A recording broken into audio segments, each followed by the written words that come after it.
Olá, uma boa tarde para você. Estamos mais uma vez aqui para refletirmos um pouco na palavra de Deus e tirarmos ensinamentos para a nossa vida, a nossa conduta, a nossa caminhada aqui pela terra.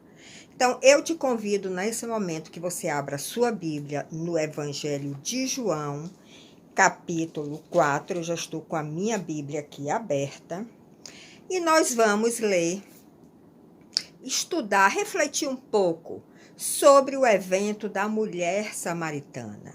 Aquele encontro preciosíssimo que a mulher samaritana teve com Jesus, e depois desse encontro houve uma transformação na sua vida. Você vai ver aqui nos versículos que estão escritos na sua Bíblia que realmente aconteceu algo no íntimo desta mulher. Uma mulher pecadora, como todos nós, mas uma mulher que com certeza era discriminada na sua sociedade pela sua conduta, e com certeza os olhos humanos, iguais os nossos, que estavam sobre ela, estavam sempre condenando a sua conduta, a sua forma de viver.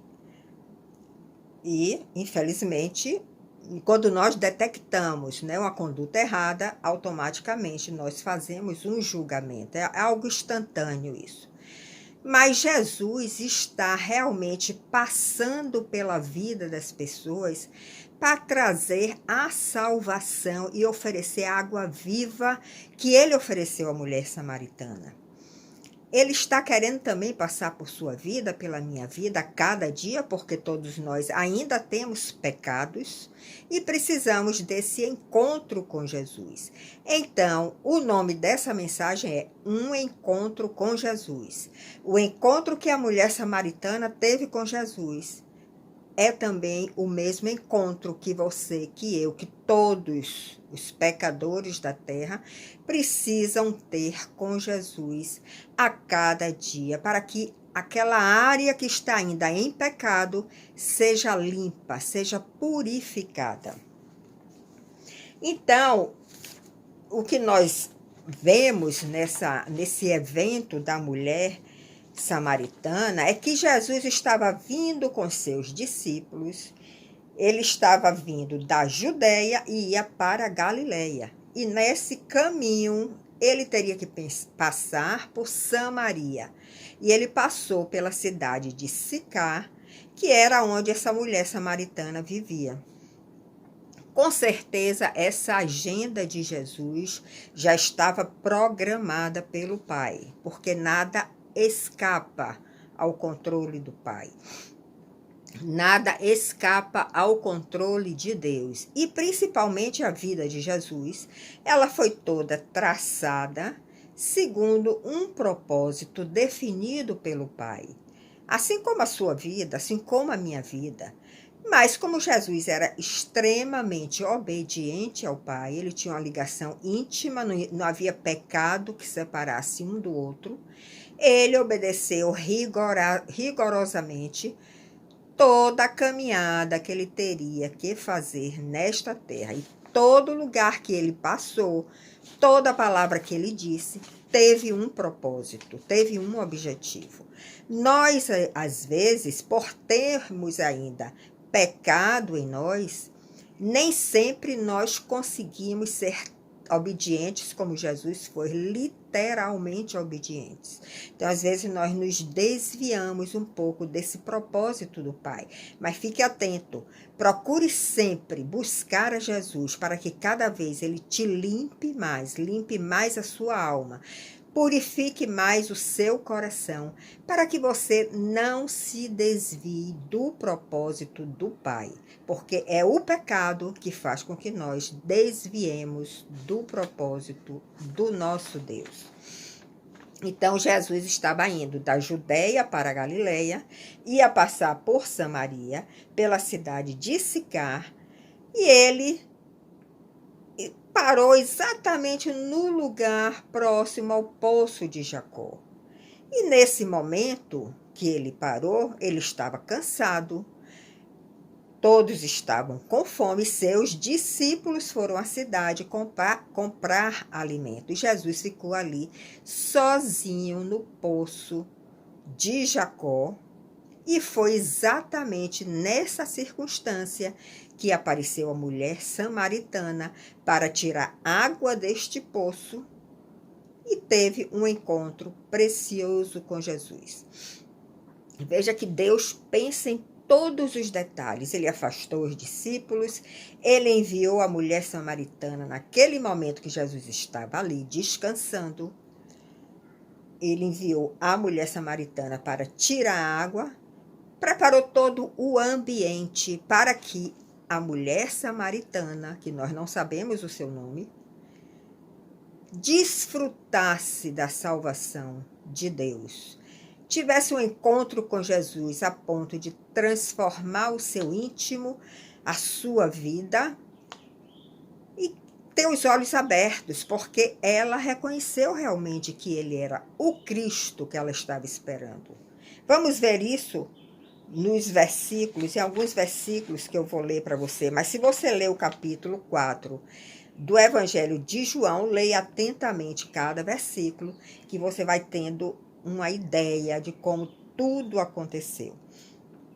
Então, no versículo 9 ao 15, chegou a mulher samaritana. Vamos ver aqui o que é que está na nossa Bíblia, do versículo 9 ao 15. É assim que nós vamos descobrindo as verdades de Deus.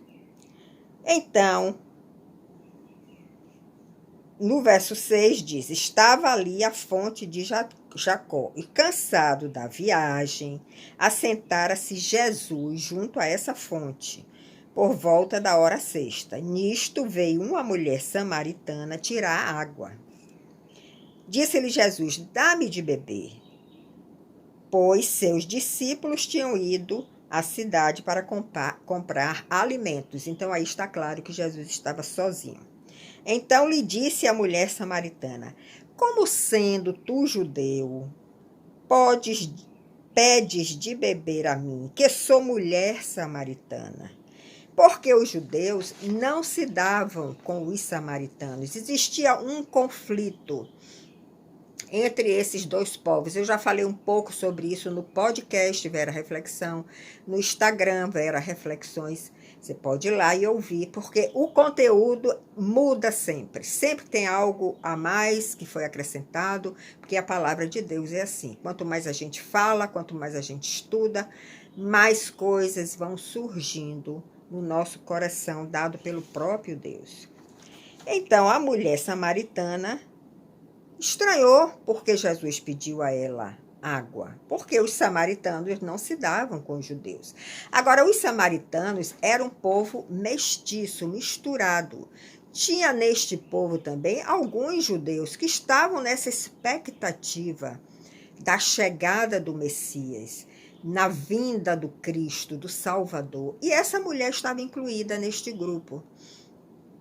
Agora, todos que moravam neste local, em Samaria, sempre eram rotulados como samaritanos. Mas tinha alguns que estavam com essa expectativa no coração da chegada do Messias. Então, a mulher estranhou e diz: como tu podes me pedir água? Se tu és judeu, eu sou samaritana. Replicou-lhe Jesus: se conheceres o dom de Deus e quem é o que te pede, dá-me de beber, tu lhe pedirias a ele e ele lhe daria água viva. Então Jesus está dizendo para ela: eu estou lhe pedindo água, mas se você tiver o discernimento e conhecer o dom de Deus, que é o dom de Deus, é Cristo. Se você pedir água a Ele, a Cristo, Ele vai lhe dar água viva e você nunca mais terá sede. Então Jesus diz a ela: eu estou lhe pedindo água, mas eu posso te oferecer uma água melhor, a água viva. Na Bíblia, a água simboliza a palavra de Deus. Essa palavra de Deus, quando nós lemos, quando nós ouvimos uma pregação, e essa palavra é vivificada no nosso coração, ela se torna uma palavra viva. É essa palavra viva que nos transforma, não é uma leitura mecânica da Bíblia. Essa palavra viva é a água viva que Jesus estava oferecendo para aquela mulher. E ela estranhou mais uma vez, porque Jesus disse que poderia lhe dar uma água, a água viva. E ela diz, no verso 11, Senhor, tu não tens nem com que tirar água deste poço, e esse poço é fundo. Onde, pois, tens a água viva? E no verso 12, aí nós vemos que ela é da linhagem de Abraão, porque ela diz o seguinte, és tu, porventura, maior que o nosso pai Jacó, Abraão, Isaac e Jacó. Jacó era neto de Abraão. Então, a linhagem de Abraão, ela está considerando Jacó como seu pai. E aquele poço que ela ia tirar água para sua sobrevivência foi deixado por Jacó. Então, ela diz, és tu maior que o nosso pai Jacó, que nos deu este poço, do qual ele mesmo bebeu, e bem assim, seus filhos e seu gado? E Jesus replica de novo para ela, quem beber dessa água tornará a ter sede. Aquele, porém, que beber da água que eu lhe der, ele já estava se revelando à mulher samaritana. Ele estava dizendo que ele tinha água viva e ele podia dar esta água viva para ela. E quem bebesse dessa água viva nunca mais teria sede. E essa água viva que ela bebesse ia fazer com que jorrasse uma fonte de vida e levaria ela para a vida eterna. Então veja que nesse momento Jesus começa a se revelar a esta mulher. E ela ainda não percebeu que ele era o Cristo que ela estava esperando, ela e muitos outros da cidade.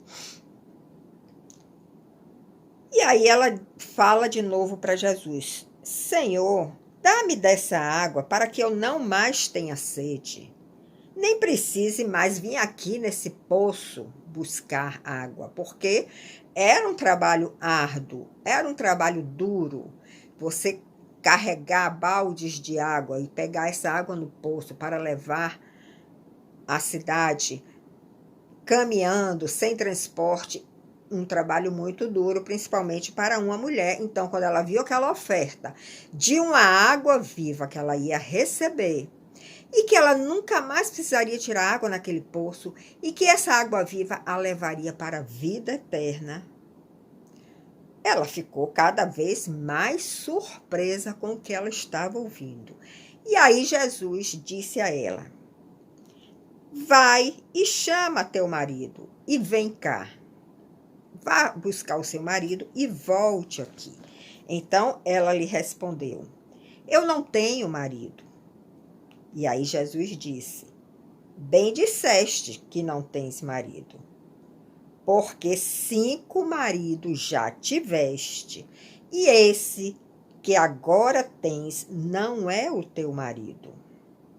Nisso, vós falastes a verdade, Jesus dizendo para ela. Ela ficou de novo perplexa, porque ele estava falando coisas da sua vida, coisas verdadeiras. E ela ficou, talvez, começou a ficar confusa. E aí ela diz para Jesus, Senhor, eu vejo que tu és profeta, porque tu estás falando coisas da minha vida que são verdadeiras. E aí ela replica para Jesus, no verso de 25 a 30, ela diz, desculpe,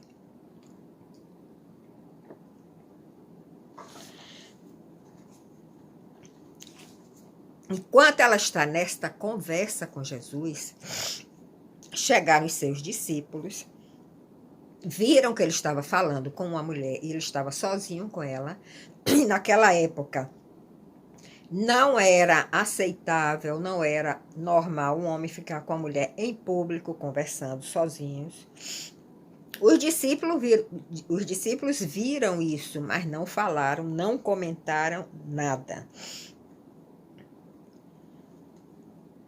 Então, quanto à mulher, no verso 28, ela deixou o seu cântaro de água e foi até a cidade contar aquelas pessoas mais próximas a ela, provavelmente, tudo que tinha se passado com ela. Toda aquela circunstância que ele tinha vivido diante de um homem que estava falando coisas verdadeiras da vida dela. Então, ela estava já sendo despertada no seu espírito para reconhecer a Cristo naquele encontro. E nós precisamos também desses momentos. Ter esses momentos onde nosso espírito é despertado através de alguma circunstância que o próprio Deus planeja e que, de repente, o nosso espírito é tocado, os nossos olhos são abertos e nós começamos a ter revelações do eterno, revelações de Cristo.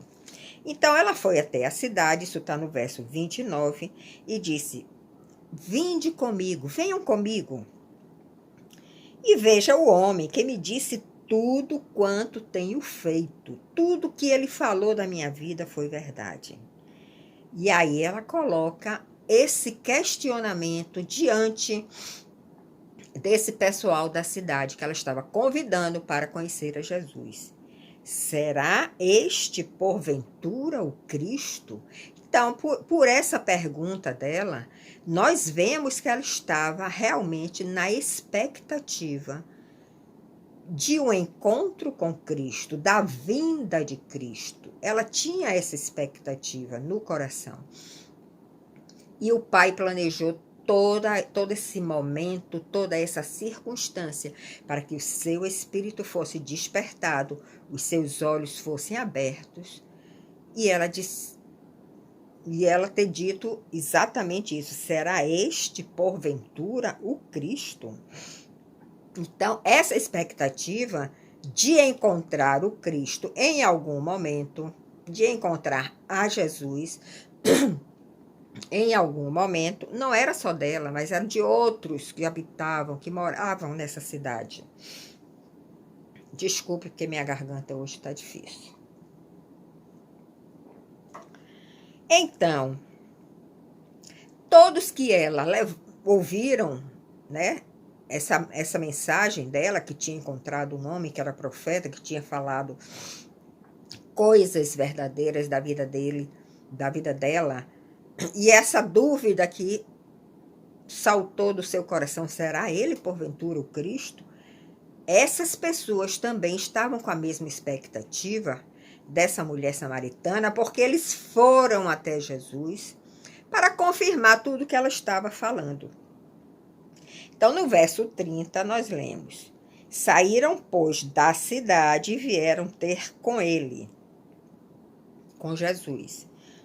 Então, não era já mais somente a mulher samaritana. Tinham outros habitantes desta cidade que estavam também querendo desvendar tudo aquilo que ela estava falando.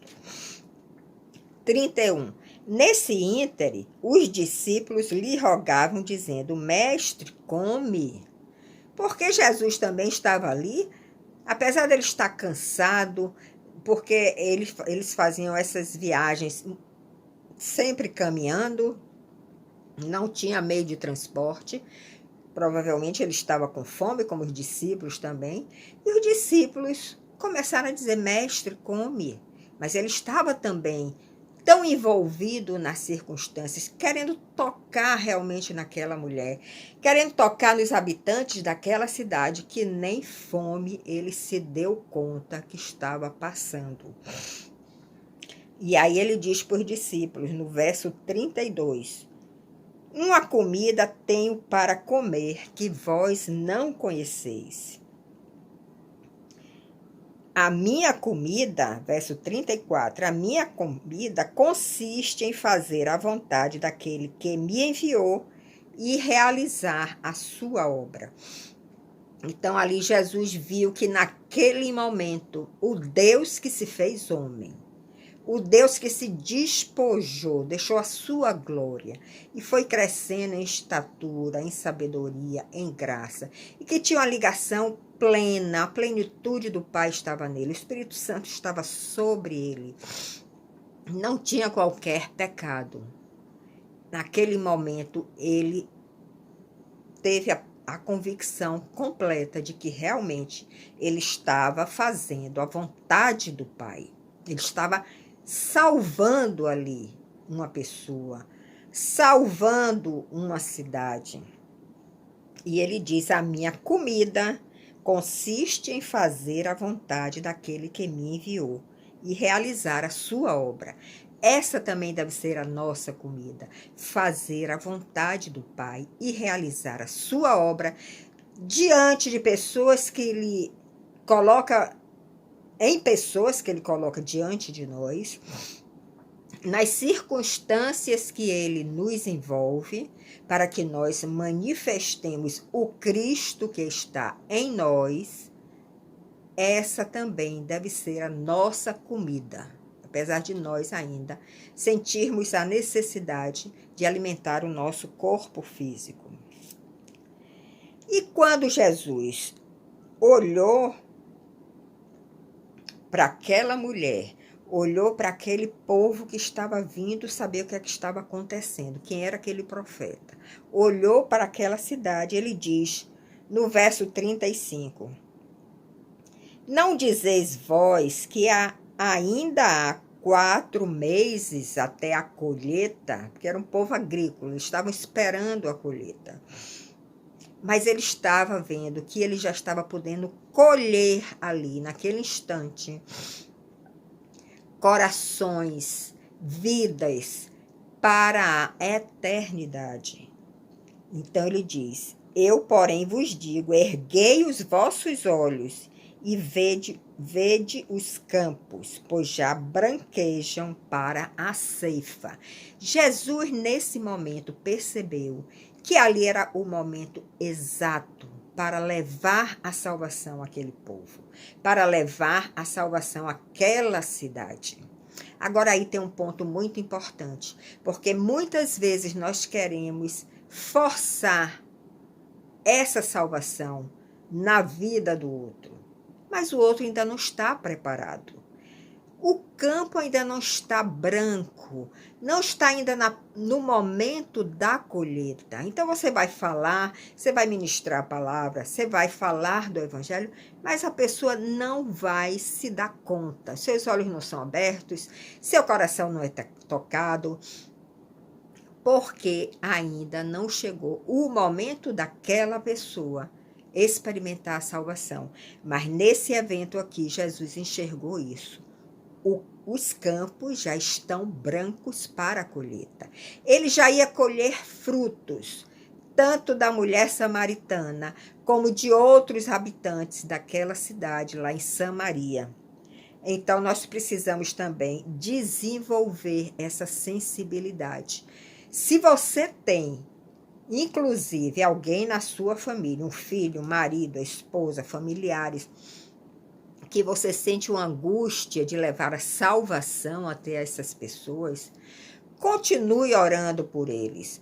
Continue ministrando dentro de uma sabedoria divina a palavra de Deus. Mas você vai ter que esperar o dia da colheita, o dia que os campos estarão brancos e preparados para a colheita.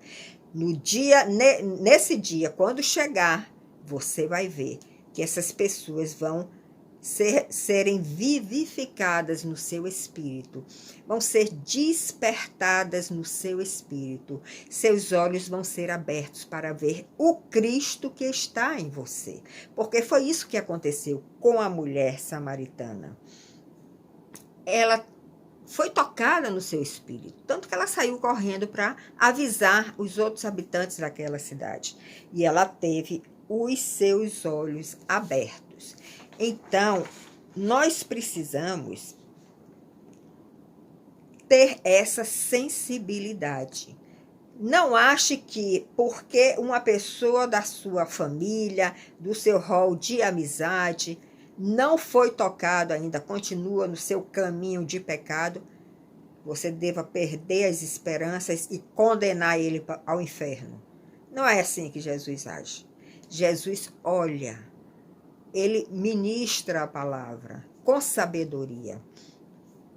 Mas quando os campos estão brancos, preparados para a colheita, nós iremos colher este fruto.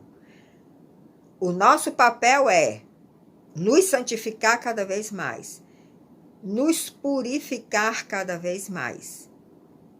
E o Senhor faz a parte dele, que é enviar o Espírito Santo e dar o toque divino naquela vida que você está ministrando.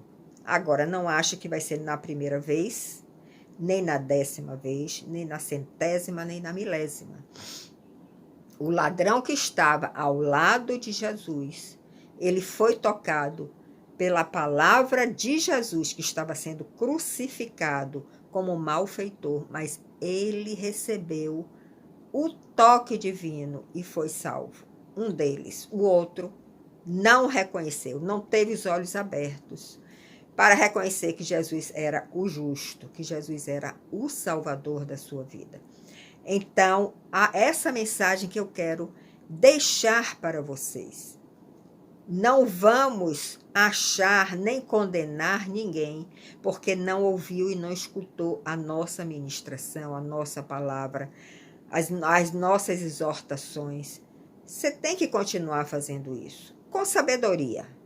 Mas não julgue ninguém, porque o julgamento será feito só por Deus no dia do juízo final.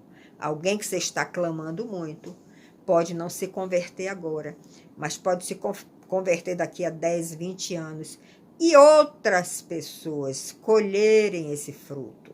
Você talvez nem colha esse fruto, mas você fez a sua parte, que foi ministrar a palavra de Deus àquela pessoa. Então, quero te abençoar com essa revelação. A nossa conduta diante da ministração da palavra de Deus. O toque não é nosso, o toque é do Espírito Santo. E as palavras que saem da nossa boca devem ser palavra viva, fruto da água viva que nós recebemos de Cristo Jesus. Então, uma boa tarde para você e eu te aguardo em outro momento.